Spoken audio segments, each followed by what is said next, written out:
Hi, today I'm going to show you how I made this beautiful quilt out of upcycled neckties. You can see all the fun textures and different types of fabric. This is made entirely from typical neckties, lots of different types of fabrics. I'll show you how to take it from necktie to quilt.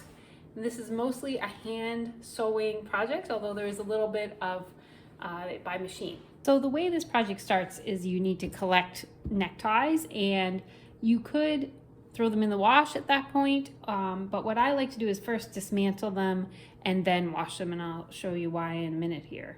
But if you get ties from people you don't know at all, you might want to wash them before you start handling them. Most of my ties come from friends, so I'm not too concerned about them. So here are some examples of ties. First thing I do is I flip them over and take off this little label. Sometimes there's another label, and the tool I used is my seam ripper. So you can see every tie is a bit of a, how is this going to work out? So that's an interesting, it is actually sewn into the seam of the tie. So I'm just going to take my seam ripper and try to get it started here on the bottom. Sometimes when you get it started, you can just start pulling and whoop, the string comes right out. But that's not that frequent. Most of the time I'm kind of picking it one by one, put the little part with the red inside, and I can just push up sometimes. Ooh.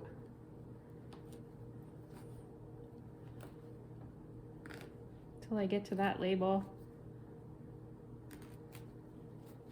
Now, at this point, you can start seeing some of what happens inside of a tie. So first of all, at the bottom, at the larger end of the tie, there's usually this type of thin fabric, which you're gonna remove, and you're not gonna, I don't use this in my quilts, so that gets removed. And then usually a tie has some sort of, I don't know what you call this, sort of filler inside the tie, and I also don't use that. So part of the reason that I dismantle the ties before I wash them is because I don't want to wash a bunch of stuff that I'm not going to use. So what I'm trying to do is just get down to the fabric that I'm actually going to use. And this is a great activity to do when you're on a Zoom call or some other thing where you don't have to think a whole lot, but you would like to have something to do with your hands. Okay, so there we got our first label off. Woohoo! And I do save the labels. I don't know what I'm going to do with them yet, but they're fun. Another question people ask me is, where do you get all your ties? The best luck I've had is to put a post up on like your local Buy Nothing group or Free Cycle group and just ask for men's ties. The other thing is, once you start making stuff with ties and posting that on social media, people will want to give you their ties. So make something small and you'll start getting inundated by ties. But you, generally, I don't pay anything for my ties. People just give them to me. You can get them, like for example, you can buy like a box of vintage ties on eBay if you wanna do that. You could go to the, secondhand shop, but they tend to be more expensive. Like, I've seen them up to $15 for a tie, and wow, I'm used to getting them for free. So you can see the tie will slowly open up like this, and I'm gonna just keep going. I'm not gonna make you watch me take apart all of these ties, but it's just kind of a tedious process of removing all the little threads, throwing them away, and I'll show you when I've done dismantling this tie, what I'm left with and what I do next.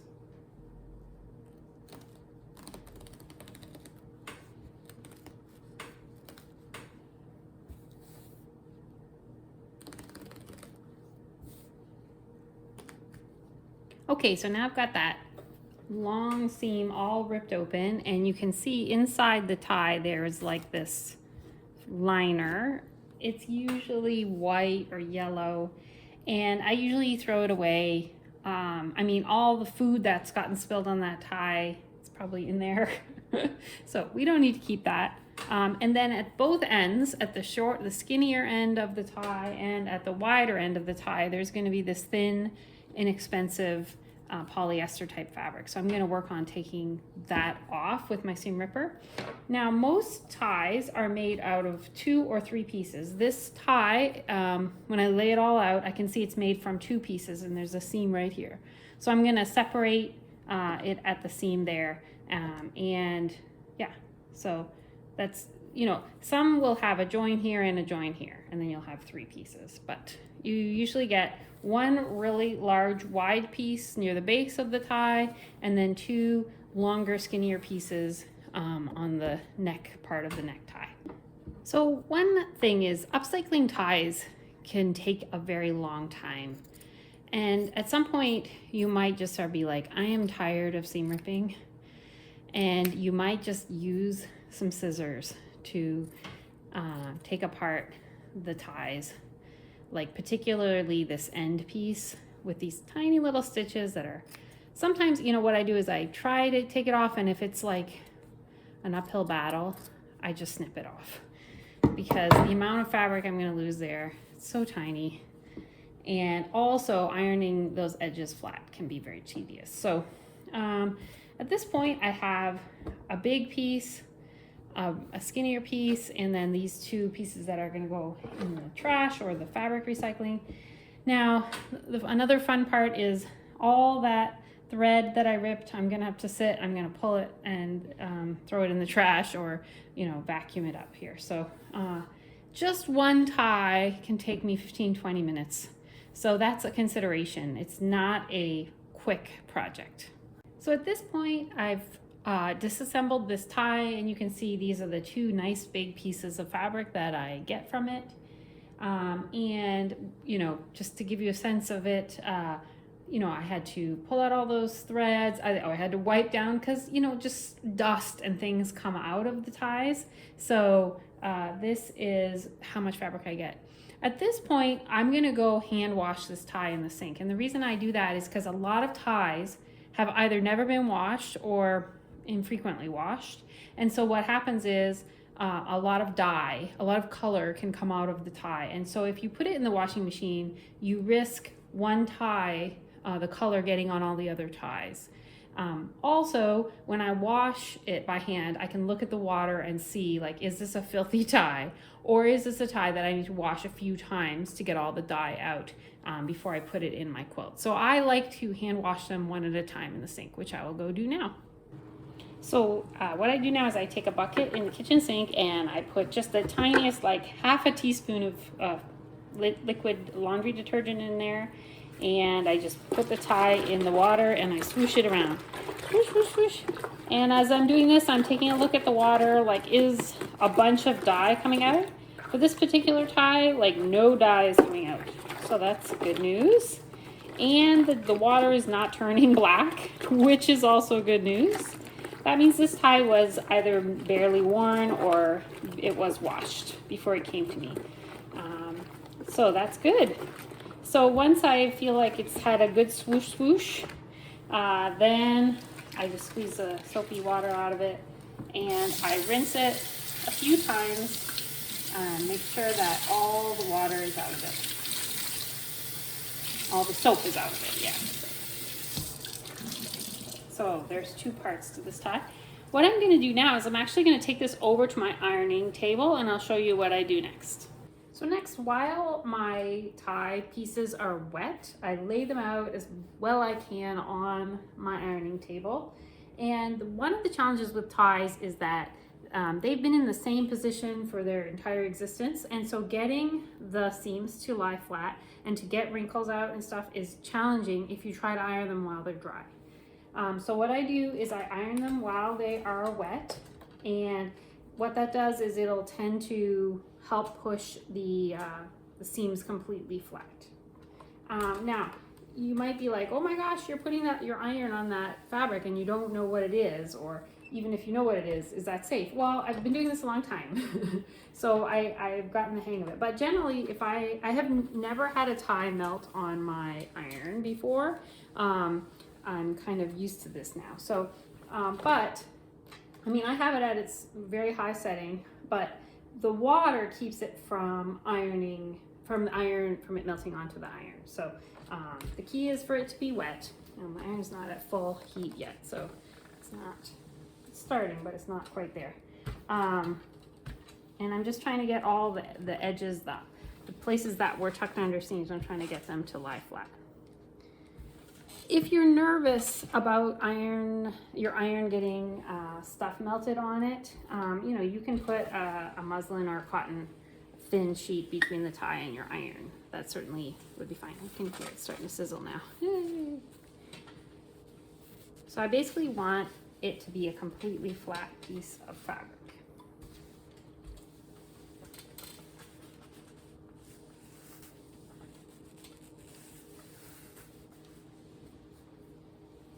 This is also a good moment to examine the tie and see if maybe you missed some stains or other rips or issues with the tie, because you don't want to spend any more time on that tie if you can't get the stains out. So you could spot treat the tie, or you could decide you're going to cut that section of the tie out or whatever, but just, you know, there's a lot of work doing the next steps. So this is your sort of quality assurance step as well for your ties. So you can see the pieces have laid nice and flat now. I'll just flip it over so you can see the pretty side. Yeah, and it doesn't, if it has like a few pieces, like the edges that are not even, that's okay. We're going to deal with that later. At this point, I'm actually going to hang it to dry on my hanging rack, which I'll show you here in a second. And I just want it to completely dry before the next step.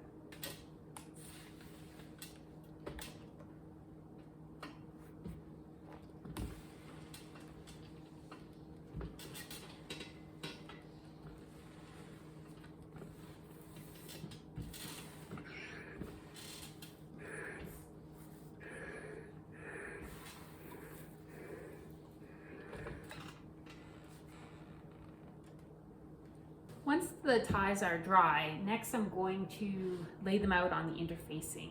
And interfacing is a material that gives the ties a structural integrity so that they are not swooshing and losing their shape, which becomes critical later when you're trying to sew multiple tie pieces together. So what I do is I take like a nice big piece of tie, and I just want to comment on how much this looks like a fillet of codfish, a big fillet of codfish, which would have been something my great-grandmother would have been doing. So I feel like connected to her when I'm doing this. And I'm just gonna lay it out on the interfacing, and I'm gonna lay them out in a way so that they're like puzzle pieces, so that I use as much of the interfacing, waste as little of it as possible.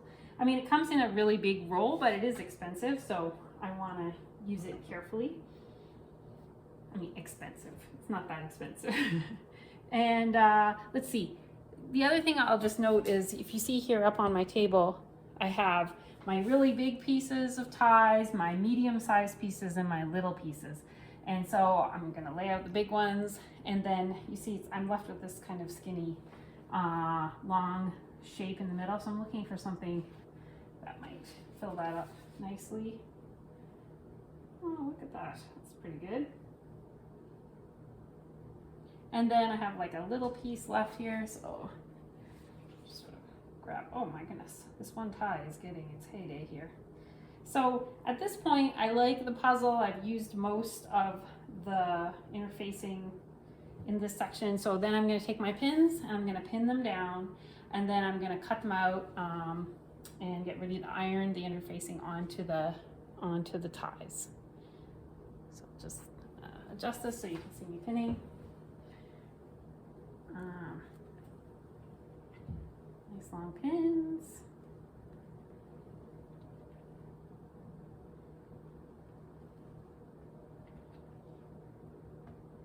Let's use my scissors.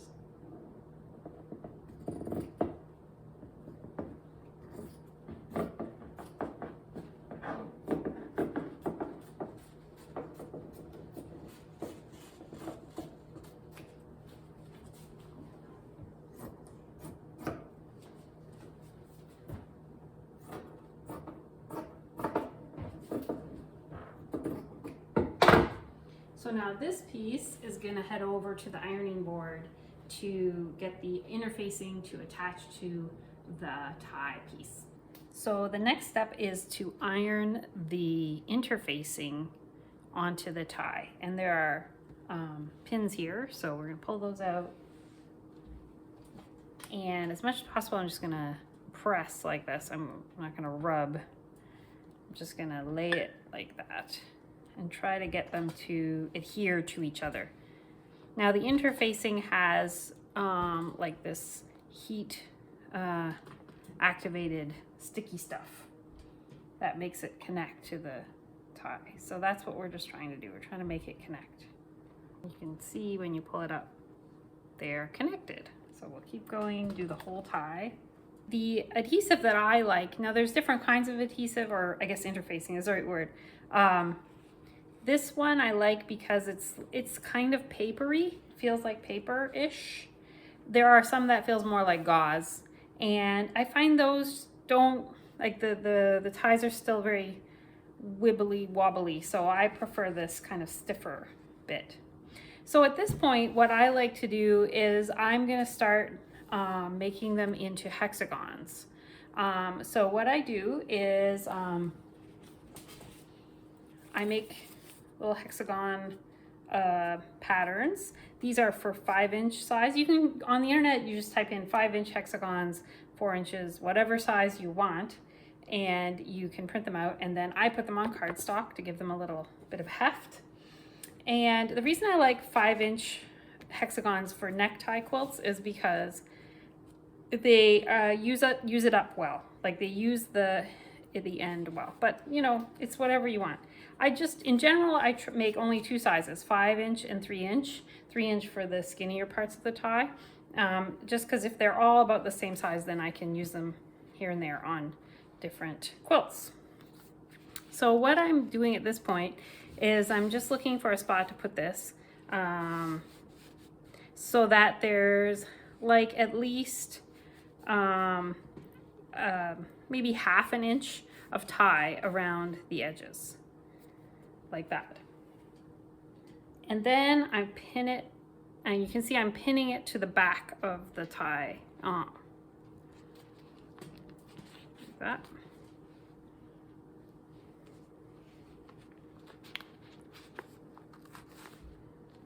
Okay, and I'm going to be able to get a couple out of this. So let me grab another one. Again, I got to remember this is going to come out to like a 1/2 inch. So got to make sure there's enough. Now I could like aim to make them all parallel like that if it was a pattern that I wanted it to be similar. Like, let's do that so that the end hexagons look similar rather than turning it on its side. So you can see I can get those 2. Can I get a 3rd? Yep, I can get a 3rd. Usually you can get 3 out of standard ties. 3 big 5-inch hexagons. You get more of a smaller size. But you can see if I had 4 inches or 3 inches, it just doesn't use up the edges as well. Okay, so at this point, I'm gonna cut around the edges, but I'm gonna leave, as I said, about a 1/2 inch around the edges. Like that.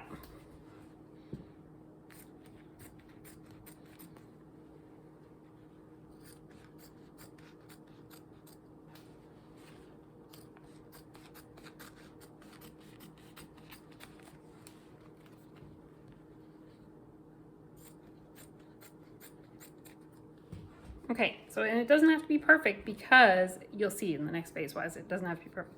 But it needs to be big enough that I can fold it like this and make a nice edge in the end. But that'll be the next phase. So at this point I just cut out giant hexagons. So I would cut these out, but then before I take it away for the next phase, I actually iron it one more time. And the reason why is because when I have ironed the whole tie, I find it is a little bit uneven how much it has adhered. So I flip it over like this, I avoid the pins, and I just press along the 6 sides of the hexagon.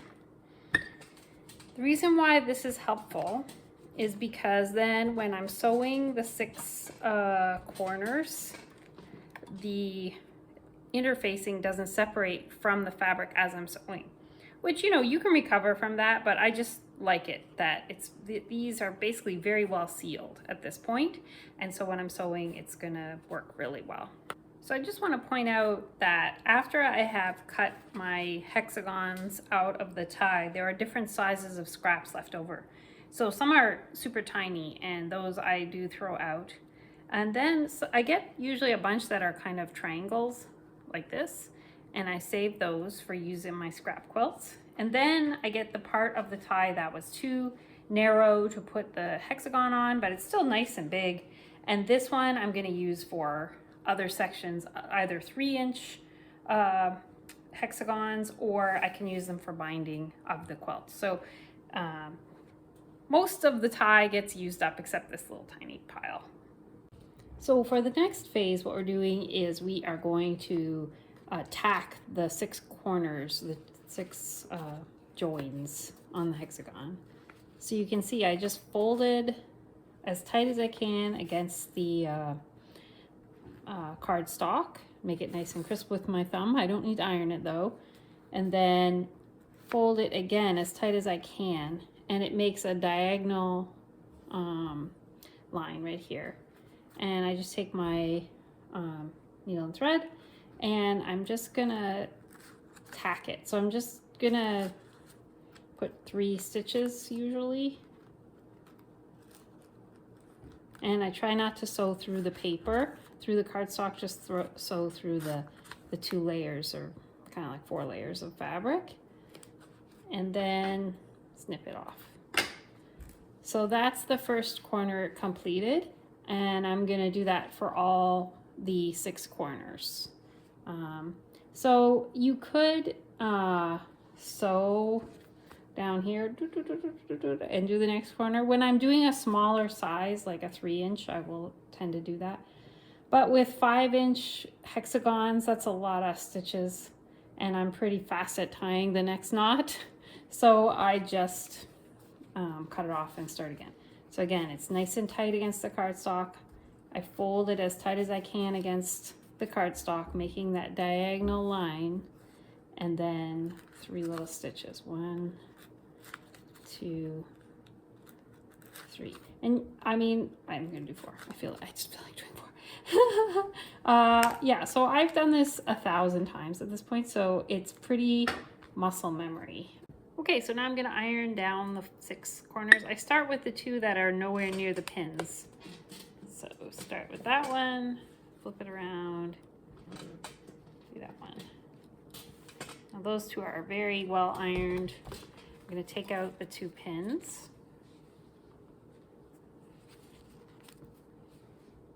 And then I'm gonna do all the other ones. And now I'm gonna pull out the paper, and it's kind of hard to pull out because it was very tightly, you know, folded around it, but so you may get a side that looks a little goofy. Just put it back in place with your finger. Again, I like to iron it, make sure it's super nice, and it's gonna stay in this position. Okay, so this week I've been busy making lots of navy hexagons, and you can see what I did once I had a good amount was I had this piece of fleece which I got from my local Buy Nothing group, and I just started laying out the hexagons to see if I liked how they looked and if I had enough and that kind of thing. And I'm very pleased with how it looks. I like the mix of stripes and flowers, and there's little ducks, and there's all sorts of fun designs in these ties. But one thing that I observed was that it was very dark, which I guess shouldn't be a surprise because they're all navy hexagons. But I just found it a little too dark, and even though I was hoping to make a navy quilt, I think it would be more fun if it wasn't quite so dark. So I looked through my stash of neckties and I found all the neckties that I had that were bright yellow, like the opposite. And I only had a few, but I prepared them all into hexagons. And then what I've been experimenting with is just trying to lay them out and see if I like it. And as you can see, I think it's really nice. It really adds that little pop of papa to the quilt. And so I'm gonna play around with that, but I think I'm gonna go for it and use the yellow, bright yellow pops of color and sew it together. So I guess what I would suggest for you for the next step is to get a big blanket or towel or whatever that, you know, base fabric that you can use just to lay out your quilt. And in this case, I'm going to actually use this as the batting. Of course, you could just use whatever, because you're not going to sew them down to that. You're just going to sew them to each other. So at this point, you're just laying it out and getting it to the point where you like the mix of colors. I think it's important to look at it at different times of day, in different kinds of lighting. Look at it, sure, at night, look at it during the day, bright, natural light if possible, and just walk away from it, walk back and see if, oh wow, that one hexagon just looks totally out of sync with the rest, so I think I'm going to replace it. So that's what I did, and yeah, so now once I get these yellows incorporated, I'm going to start sewing it together, and I'll show you how to do that next.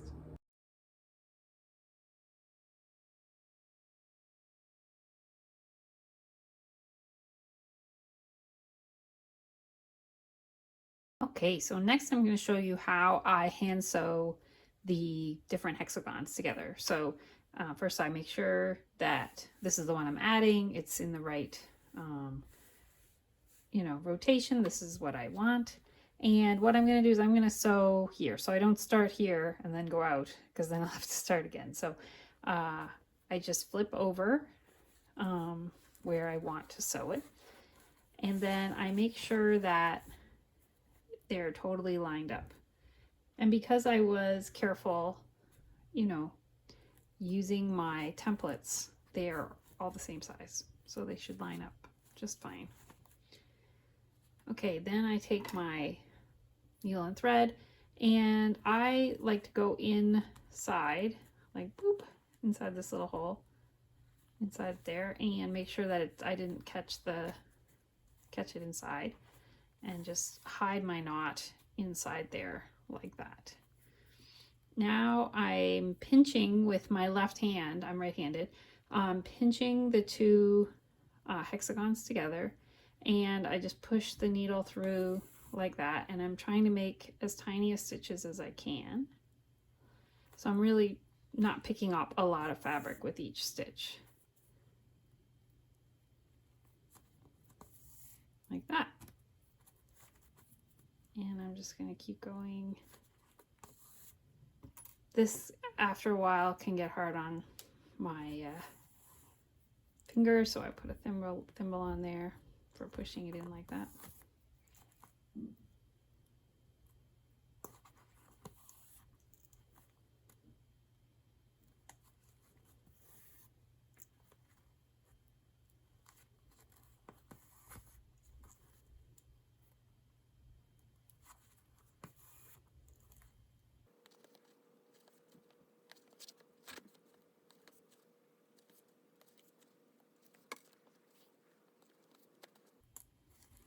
Okay, I'm almost at the corner where I will be at the end of where these two hexagons connect. At this point, I put another stitch right in that spot, just in case I ever had to seam rip off that edge. At least this one is secure. Now, this is the part that's going to go together this time, so now I make sure these are perfectly aligned. Grab my pin and do the same process as I just did, pinching with my left hand and stitching with my right.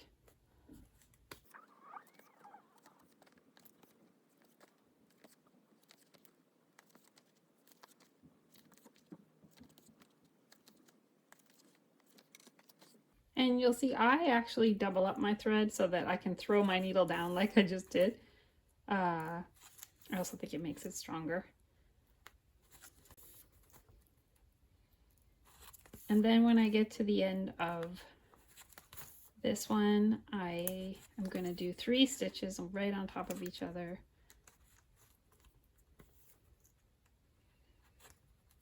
And that's basically like my knot. And I'm going to snip it off. Boop. Okay, so now I have these 4 hexagons sewn together. So at this point I have finished sewing together all the hexagons and they look really cute. So the next step is this situation where along the sides here we have a zigzag and along the top we have these little areas. And I want to make a quilt that has straight edges, that it's the final quilt is a rectangle. So what I do is I make a bunch of these. So this kind is what's going to go in this type of area, and this kind is going to go in this area. And the way I make this shape, it's great because it uses up the parts of the ties that are too small for making the hexagons. So for example, here's a piece that is too small. So I flip it over, and if I was making the pointy side, I would just lay it down and make it come down to at least halfway on there, pin it, cut it out, and sew it down just like I did the other way. And then for the ones on the ends, I lay it like this, pin it, cut it out, and sew it down just like I sewed down the hexagons, and iron them, and the same process as the hexagons. So what I like to do is, make a whole bunch of these and then lay them out, and then see, this is a situation I would not like. I don't want to exactly the same. So I don't just start sewing them down. I make sure, okay, I like this combination here. And so I will lay out all those pieces, first of all, to make sure that I have enough, but also so that I don't put 2 pieces together that are exactly the same. Okay, so I have finished sewing on all the edge pieces. You can see there, and I gave it a press so it looks nice and flat, and it's looking fabulous.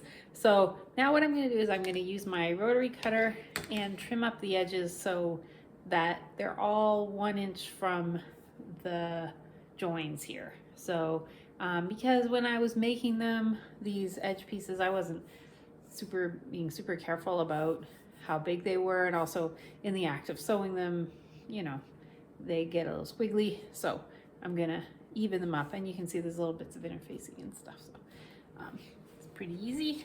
I just take my ruler and I line it up at the 1 inch mark at every seam.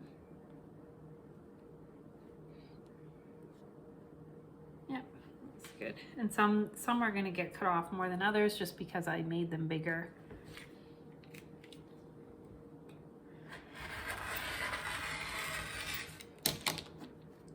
All of this can come off. So I'm going to keep doing that all the way around the edge of the quilt now and get it perfectly evened up before I make my quilt sandwich. Okay, so now I'm making my quilt sandwich. I've got the backing laid out here.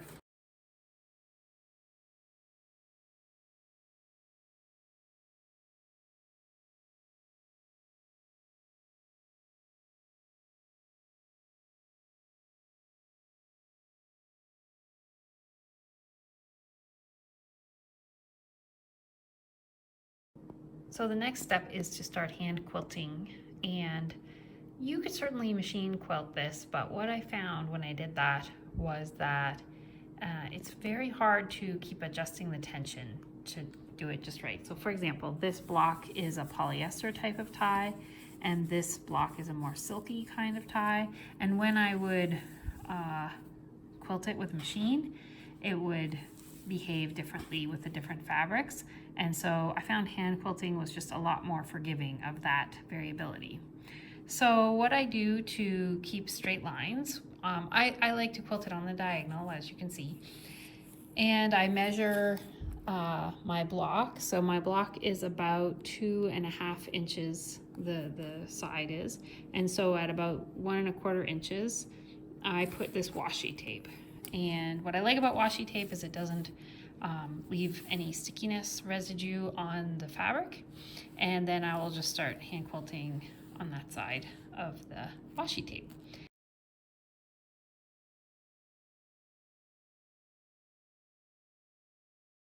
So I finished hand quilting the whole thing, and that was fun.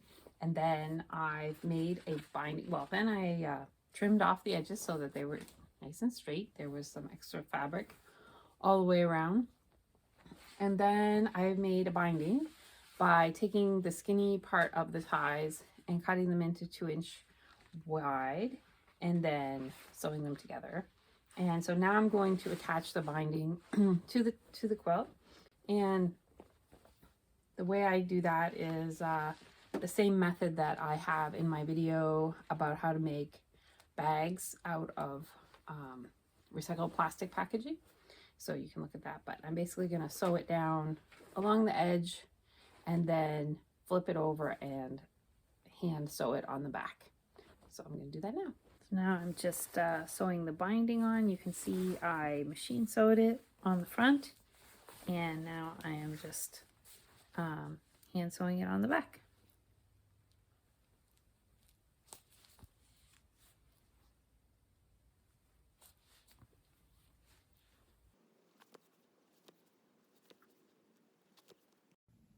So this is the finished necktie quilt, and I'm going to zoom in so you can see some of the fun textures on this quilt. And I hope you consider making one too.